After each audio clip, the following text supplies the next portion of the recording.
It just back in those days, and it just reminded me, the American Gladiator days. And I know in the documentary on Netflix, they call me a scoundrel. But the truth was, when I look back at that time, the one thing I hated was rejection. So rarely did I go directly towards a girl.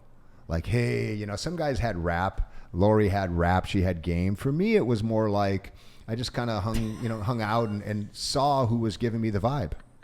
Because the worst thing for me at that time, and I don't know if people still suffer from this, was to walk over and say, hey, Madison, I think you're cute, hi, oh God, get oof, that would have destroyed my ego. So my dating style was just to kind of hang out and act cool.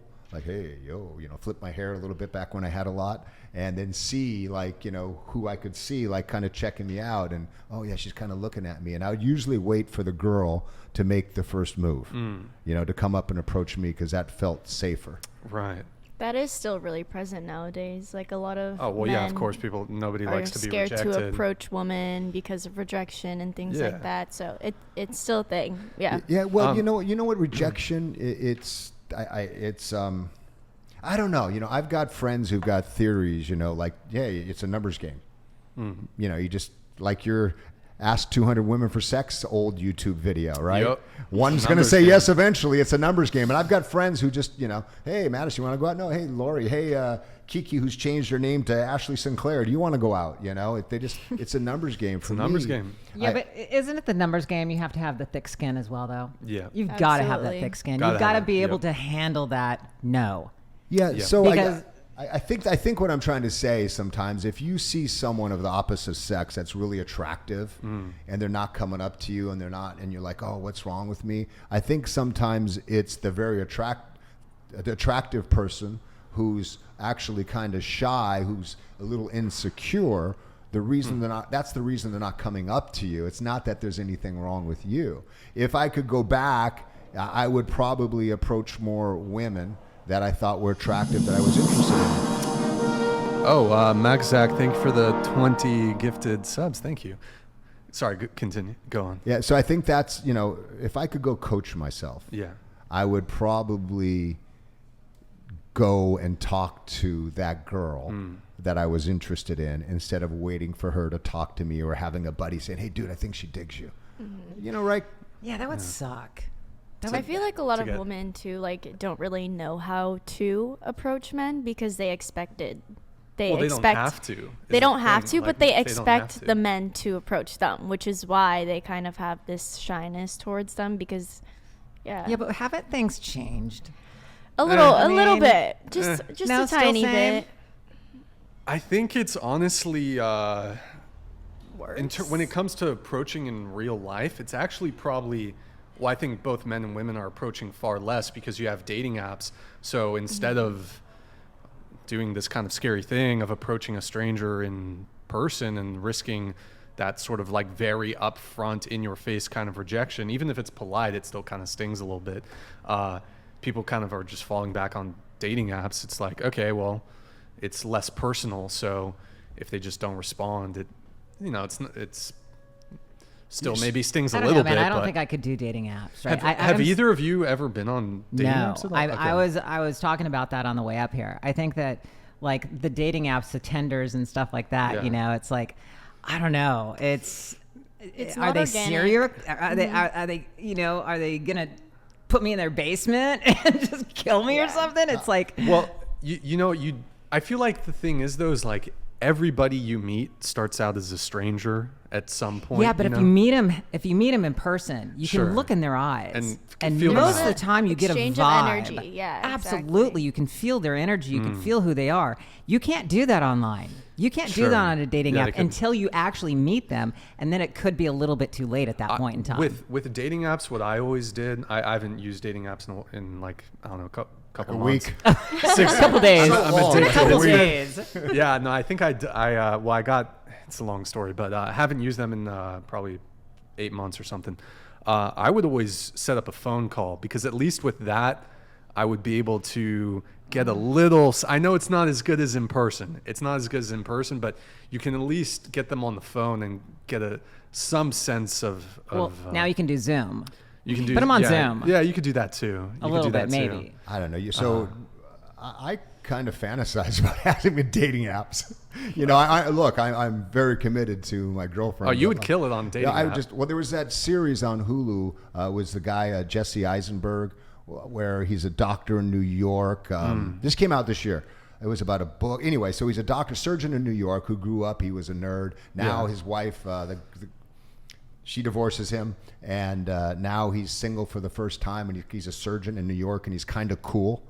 And he goes on dating apps. He's never been on a dating app, and it's just like, oh, there's all these girls, and they all want to have sex. And he just goes on this montage where he goes from one girl to the next to the next to the next because his wife left him. And I was kind of talking to that about my girl. Is that your fantasy?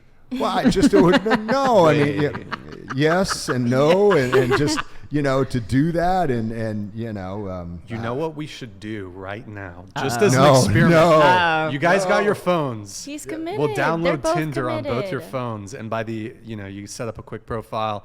Well, no, you wouldn't actually legitimately, for the sake of entertainment, set up a Tinder for you guys, just so you guys can see how it is. Ooh, motorcycle.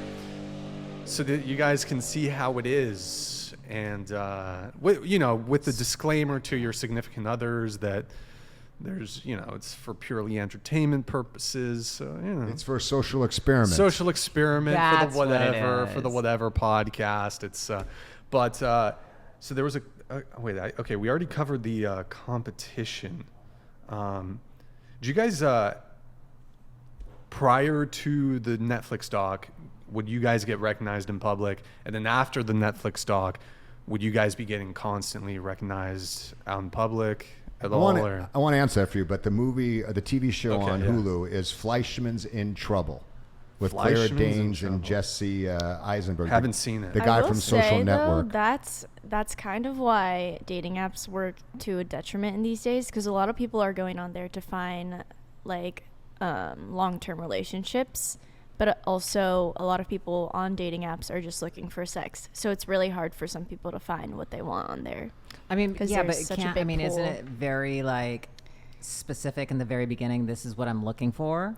I'm not sure. I've never been on dating apps, but can you put that? She doesn't need to. I mean, you can, but actually something that you mentioned in the book, Dan, is let me see if I have the notes on it. Basically, there was a girl who, I think it was Angie, and wait, is it Angie? He's hold on. Name dropping. I don't remember. And she said that she wasn't into hooking up, and you said in the book, and this is something we see on dating apps, people in dating apps will say not looking for a hookup, and usually that's actually an indicator that they're pretty down to hook up. Not always, but or it could mean that they've frequently engaged in hookups, but maybe they got ghosted or the guy didn't text them back, call them back. What's your point, Brian? Where am I going? Your point is. Where am I going? Well, Lori was saying, well, you could kind of lay that out in the beginning. Well, I'm looking for a relationship, and I think the thing is that it depends which dating app you're on. If you're on Tinder, I feel like that's more so typically geared towards hookup. You have Bumble, which is the one where women have to message first, at least if it's, guys, girls. Then there's Hinge, which I think is a bit more relationship geared. But I don't know. Damn, he knows them all. I didn't know that. I didn't even.